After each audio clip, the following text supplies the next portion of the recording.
All right, good morning, everybody. Good afternoon, good evening, and good night.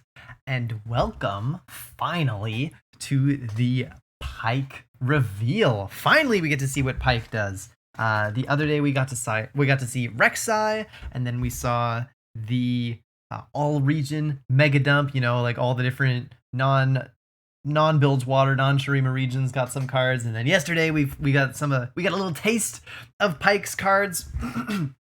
And then today, Riot went out and frickin' didn't release Pyke's video. They released it in the seasonal tournament, so you had to watch the seasonal tournament in order to see the video, and they didn't tweet it out until much later. Very rude. But it's here now. I have not watched this yet. I have not seen this yet. I have no idea what this is going to look like. I have no idea what Pyke is going to do. But I've heard a lot of people talking about it. I've been trying really hard to avoid any sort of spoilers. So finally, we're going to get to see what the heck it is that Pyke does. I'm very excited. Let us find out, shall we? Let's see what the heck this guy is all about. Beast come in all shapes. I'm one of them. Oh, stop. Okay. 4 mana. Okay, 4 mana. I thought he might be a 4 mana unit. Okay, so 4 mana. He is a lurker. He does have lurk. He's a 2/3 with quick attack. 4 mana, 2/3 with quick attack and lurk. When I lurk, transform me into Death from Below, and then level up is allied Pykes. I've dealt 15 plus damage. Okay, I don't understand this yet. Okay, clearly I do not yet understand this. I don't know what Death from Below is.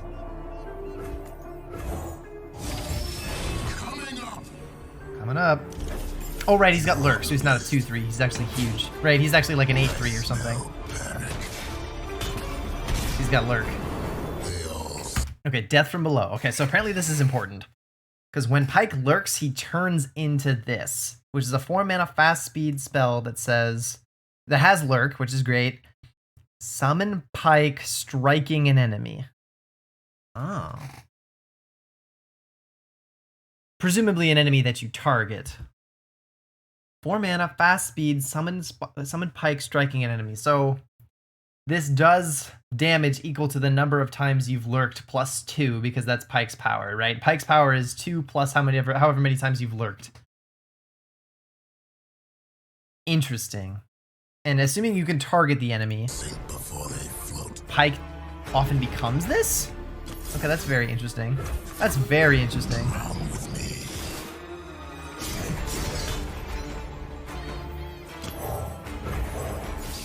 So Pyke actually doesn't do anything with vulnerable. We saw this card the other day. Tide's rising. Okay, I don't know about that card, but okay. Crossing one off. Okay.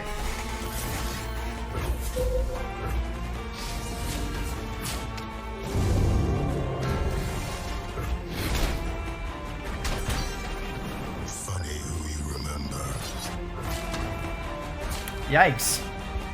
Right, and he levels up when Pykes have done a bunch of damage. So many names. I'm just getting started. Okay, that's pretty good. That's pretty good. Stop. Oh, come back. Come back, please. Come back. Okay, so 4 mana, 3/4 with lurk, quick attack. When I lurk, transform me into Death from Below, which is the same as before. And I assume that the Death from Belows that are actually Pykes, like when Pyke transforms into a Death from Below, that counts as him, you know, and then you cast that Death from Below, that counts as him dealing the damage. That counts as a quote-unquote a Pyke dealing damage, but we don't actually know that. When I kill an enemy, I strike the weakest enemy.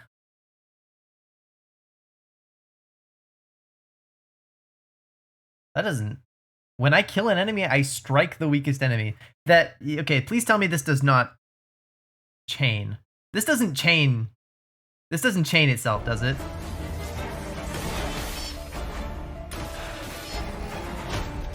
Uh-oh. Wait a minute. Ain't them I'm here for, darling. Something sharp for you. Wait a minute. The swarm's always hungry. You face a prince. Never killed a prince before. I know. Nor will you. No, no, no! No! More names off the list. More names on it. No! No way. No way is that actually what he does. So literally you can wipe your, so if you get, no way! Alright, and then here are the cards. That can't be right! So you literally, and then, oh, and his champion spell actually is Bone Skewer. Wow, that's interesting. I don't think we've ever just gotten a champion spell without the champion before. That's new. Okay, so his champion spell is actually just straight up Bone Skewer. It's not Death from Below. That's very interesting. Death from Below. Oh, Death from Below is actually not a main deckable card. This is not a card you can put in your deck. That's interesting. Okay, so Pyke levels up. He's a 4-mana 5/3 or something. Because he has Lurk. And he's a Lurker. And it says he levels up when allied Pykes have dealt 15 plus damage, which I imagine Death from Below counts. I imagine that Death from Below counts as a Pyke because Pykes, the only way you can get this card is by transforming a Pyke into it anyway. And so if you can get Pykes to deal 15 damage, how easy is that? Between Death from Below and his attack and Bone Skewer and maybe List, how easy is it to get him to deal 15 plus? I'm not sure. I'm not sure. If this is easy, if getting Pyke leveled up is easy, and I don't think it's that easy. I don't think it's easy. But it doesn't look terribly hard either. It doesn't look like the most difficult thing in the world. If you can do this reliably and get this, when I kill an enemy, I strike the weakest enemy, that he's literally gonna wipe everything. You can get, as we've seen before from Rek'Sai's, you know, abilities, you can get this number to be very big. Right? This, you have to think of this as like a 7 or an 8. At least a 6, right? This is usually going to be at least 6 attack, which means he's going to literally, if you get a level 2 Pyke, if it kills anything, you win the game. That's... If it kills anything, he kills everything. Wow. Jeez. I mean, okay, this still is interruptible, right? There's still things you can do about this. If you're going for like the Bone Skewer, your opponent can still Hush Pyke, your opponent can still Flash Freeze Pyke, your opponent can still like buff up their unit with like an Elixir of Iron or whatever. Or a barrier. There's still counterplay to this, but if it goes off, my god, does it go off. They actually brought that in. They actually brought in his freaking ult. Oh my god. That's literally his League of Legends ult, as he just kills everything. He chains it all together. That's so ridiculous. Okay, and we got some other new cards. Let's take a look at the other new cards here. That's so scary, dude. This is so scary. Alright. We finally get to see the big 8-cost lurker. Jawfish. 8 mana, 2/7 with Lurk. And it's Lurker. It's got a play skill. Each Lurker ally strikes a random enemy. Each Lurker ally strikes a random enemy. What? And if any of them are Pyke...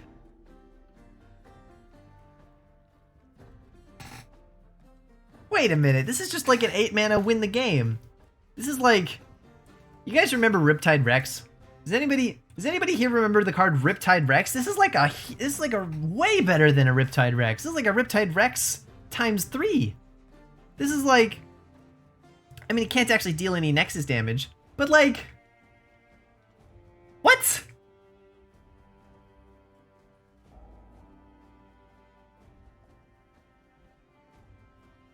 Okay, alright. I guess Lurk is busted. I guess Lurk is actually incredible. I guess Lurk is gonna be like the new tier 1 deck. Alright, whatever. That's fine.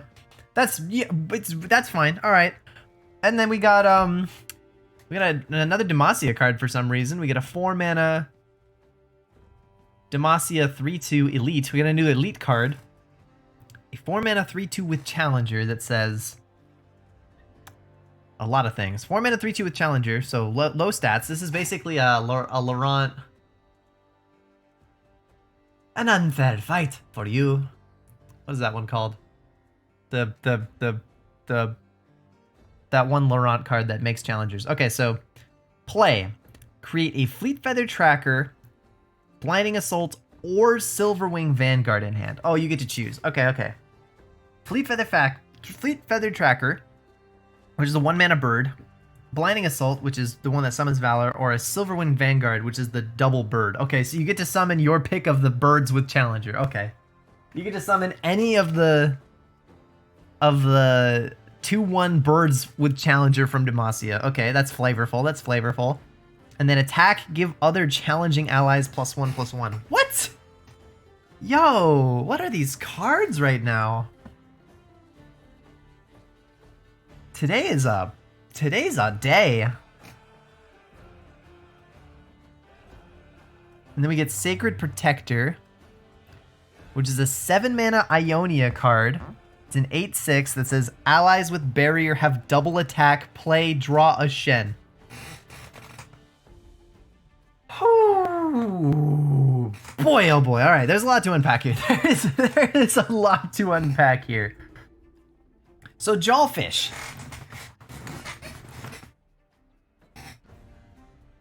Jawfish is an 8-mana 6/7 7/7 8/7, right? Jawfish is a 8-mana huge 7, right? Big number 7. Big number attacks 7 health. With Lurk, it's a lurker, and it says play, each lurker ally strikes a random enemy. And this happens in order, right? Frenzied Feast. Each lurker ally strikes a random enemy. So how I imagine this happening is you'll play this and the skill goes out there, right? And then each lurker on your side of the field, starting from the left and moving to the right, will strike a random enemy.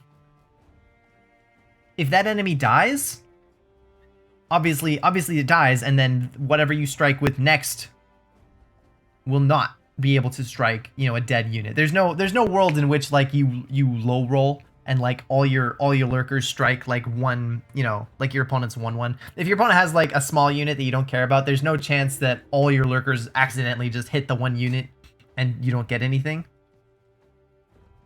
That's how I I could be wrong, but that's how I interpret this card. But if any of them are Pyke, if any of your lurkers are a leveled up Pyke, you just win the game. And your opponent has to deal with the Pyke, and then they might still just lose the game. What the heck? And you can just get this, right? Call the Pack and Rek'Sai when she levels up, both can just give this into your hand. They just create this in your hand. Because it's a lurker.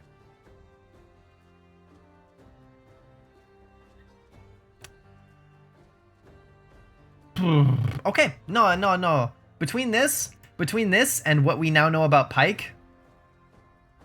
Wow, Pyke actually doesn't do anything with vulnerable. I thought for sure that Pyke would do something with vulnerable, and he isn't. That's very surprising. It's very surprising that that the word vulnerable does not appear anywhere on this card. That's very surprising to me.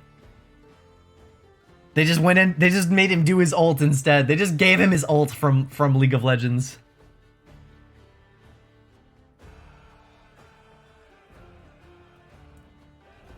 When I lurk, transform me into Death from Below. Which is way better, right? Playing Death from Below is way better than just playing Pyke.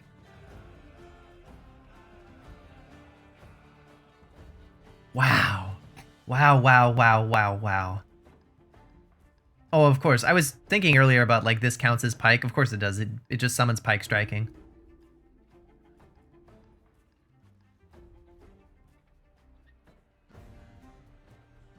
Yeah, this looks disgusting, actually. This looks disgustingly strong.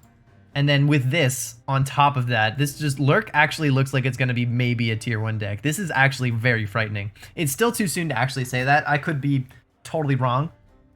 I could just be, you know, getting swept along with the hype. But like, wow, that looks strong. Okay. And then we've got Swiftwing Flight, which gives you your choice of whatever challenger unit you want, right? Either the Tracker, the Blinding Assault, or the Silverwing Vanguard, by the way, is the 4-mana 2/1 with Challenger that summons a copy of itself. Which could be good, right? If you're playing this, if you're going into like the late game, you could like play this and, you know, on, like if you're on like 8 mana, you could play this and then get that one and you won't be running out of cards. And then when it attacks, it gives both of them +1/+1.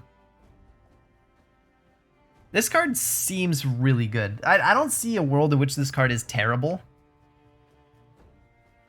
It just probably doesn't fit any archetype that is out right now.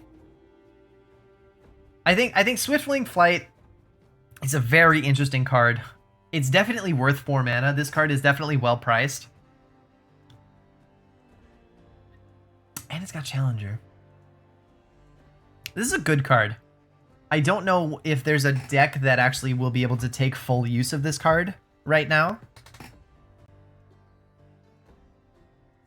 But it's worth noting that this also works with Vulnerable. So you can put this is a card that will support Demacia and Shurima, or Demacia and Bilgewater.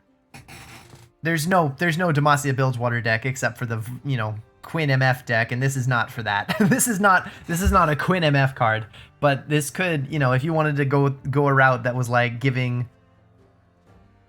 enemy units Vulnerable and giving your units Challenger, Swiftwing Flight could actually get a lot of value, potentially.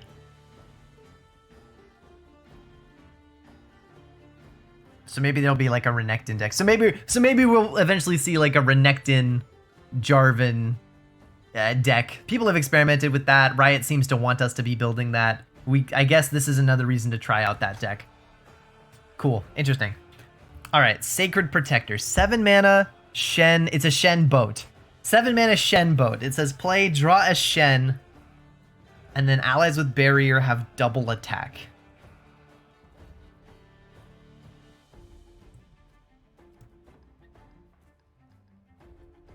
So the thing that obviously comes to mind here is combining this along with Bright Steel Formation. But I think that's kind of silly. I think that's kind of...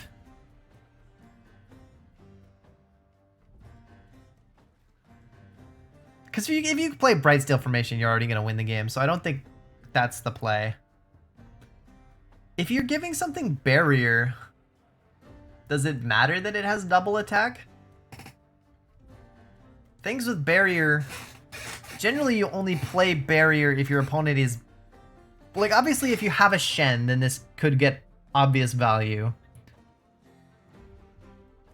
Because you can pull something with Shen, and like... You can give something barrier with Shen, like a Screeching Dragon, that then gets double attack, and you can use your Screeching Dragon to take out something huge. But what's more likely is that this is a way to kill someone with either a Syncopation or a Stand United, right? Shen's champion spell, Stand United, alongside this Sacred Protector, is actually devastating. Is actually disgusting. And I think that's probably where this wants to be headed. So what you want to do with Sacred Protector is play Shen on round 4, and then, you know, like normal Shen stuff, Screeching Dragon on round 5, blah blah blah, right? Play Sacred Protector on round 7, and then you attack. You support Sacred Protector with Shen. You give Sacred Protector barrier, which then gives it double attack, which means it's threatening 16 damage. And then your opponent blocks the Sacred Protector, and you play Syncopation to deal 16 damage to your opponent's Nexus. And there's not a lot they can do about it. It would force out like a Flash Freeze or, again, a Hush. Then they still take 8. Is that potential combo worth running this in like a Shen Jarvan deck? I think probably not, but it's worth trying. I think most likely this card is going to ultimately not make the cut in like a Shen Jarvan deck or a Shen Fiora deck or whatever Shen deck becomes the best. I don't think this card will actually be good enough. but oh my god, I do not want to be on the receiving end of this plus a Stand United. That's what I'm gonna say. That's what I'm gonna say is I do not want to be on the other end of this plus Stand United.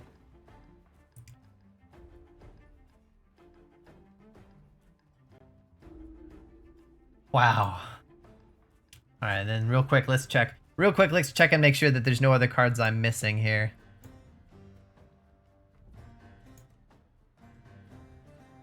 Oh, these ones aren't even on Mobalytics yet. Okay, so I haven't missed anything. Okay, I definitely have not missed anything. Wow. Wow, wow, wow, wow. Wow, these are some reveals. Yeah. Yeah, this looks really strong. Again, I'm not certain how often Pyke is actually going to level up. I'm not certain how easy or consistent we can get this in a lurk deck, but if it doesn't look hard, and if you level up Pyke and then Pyke kills anything, literally anything, the game kind of ends immediately. This is just if Pyke ever kills any unit in most decks, the game ends. Obviously, that's not going to end the game against something like TLC because they don't care. They don't have units, right? But if you're going up against like any aggro deck, Pyke just wipes the entire board. If you're going up against any other mid-range deck, like even if you're going up against freaking Ash decks, even if you're going up against like an Ash deck full of Yetis, Pyke will almost always have 5 attack and he'll wipe the entire board. If he kills one unit, he kills every unit. Now, obviously the Ash deck runs Flash Freeze, right? Obviously the Ash deck has ways of frostbiting Pyke, so hopefully they should be able to prevent that.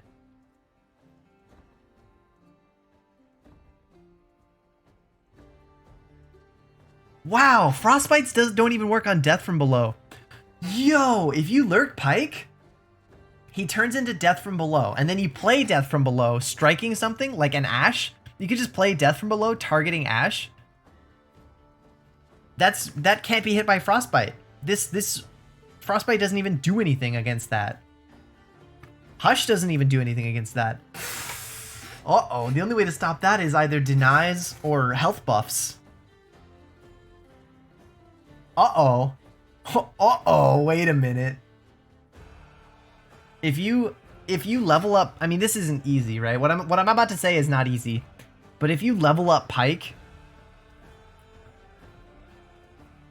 and then you get a Death from Below, and then like he dies or you bone skewer him or whatever, and then you lurk and you get a Death from Below, there's almost nothing anyone can do to stop that Death from Below from just killing everything.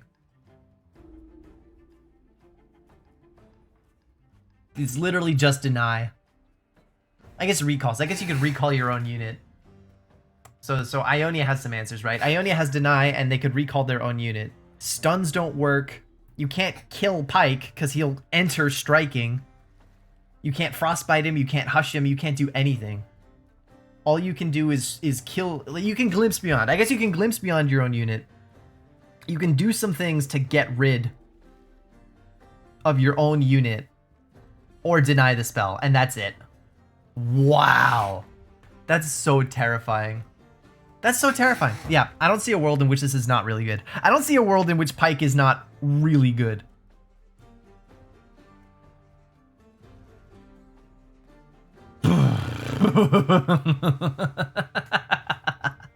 Okay. Alright, Lurk. It's entirely possible that Lurk is going to be the new Azurelia. It's possible. It's not guaranteed. I'm not going to come out and like make that claim or anything, but this might be the deck that everyone is really tired of 2 weeks from now. That's very possible. It's very possible that 2 weeks from now we're all going to be like, oh god, another Rek'Sai Pyke player. You know, like that could happen. That that could happen. This is really scary.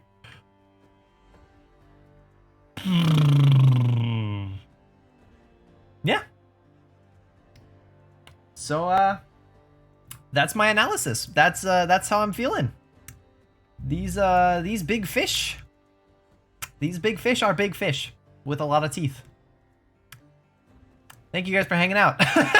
Thanks for watching. I will be releasing another video tomorrow on, you know, whatever cards get revealed tomorrow. Supposedly Echo support. Probably. And yeah. I guess my final words are, hold me, I'm scared.